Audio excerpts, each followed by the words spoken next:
চলতি বছরের প্রথম ৬ মাসে বিশ্ববাজারে ডলারের যে পতন হয়েছে তা ১৯৭৩ সালের পর সবচেয়ে বড় ধস। যুক্তরাষ্ট্রের প্রধান বাণিজ্য অংশীদার দেশগুলোর মুদ্রার বিপরীতে ডলারের মান কমেছে ১০% বেশি।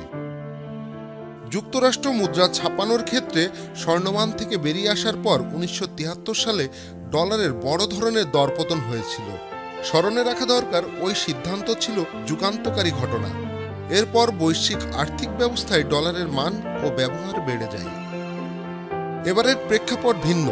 এখন ডলারের এই পতনের পেছনে আছেন প্রেসিডেন্ট ডোনাল্ড ট্রাম্পের বিশ্ব ব্যবস্থাকে পুনর্গঠনের প্রচেষ্টা, বিশেষ করে আগ্রাসী শুল্কনীতি ও আত্মকেন্দ্রিক পররাষ্ট্রনীতি।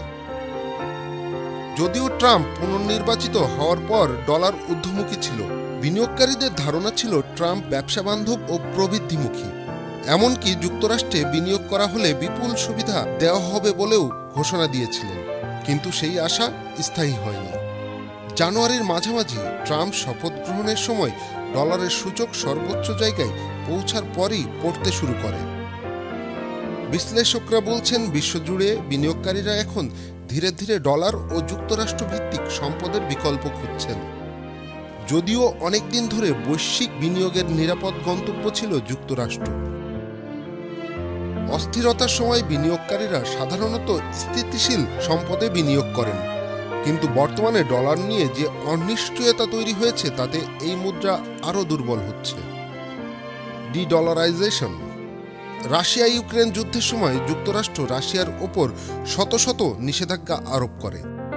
এর মধ্যে ছিল ডলারে রাশিয়ার লেনদেন বন্ধ করে দেওয়া এবং রাশিয়ার সম্পদ জব্দ করা। তার প্রতিক্রিয়ায় অনেক দেশই ভাবতে শুরু করে তাদেরও এরকম পরিস্থিতির শিকার হওয়ার অবকাশ আছে।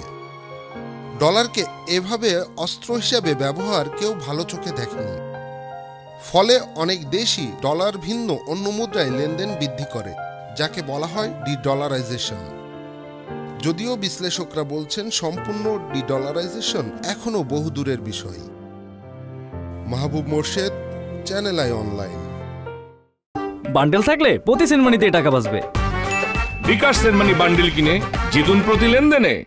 শুরু হয়েছে Standard Charter Channel I agro অ্যাওয়ার্ডের 10ম আয়োজনের মনোনয়ন গ্রহণ। এবার নতুন ক্যাটাগরি বছরের সেরা ছাদ কৃষক সহ মোট 13টি ক্যাটাগরিতে পুরস্কার প্রদান করা হবে। মনোনয়ন গ্রহণ চলবে আগামী 15 জুলাই 2025 তারিখ পর্যন্ত। বিস্তারিত জানতে ভিজিট করুন www.agroaward.com এবং ফোন করুন 018737000556 এই নম্বরে।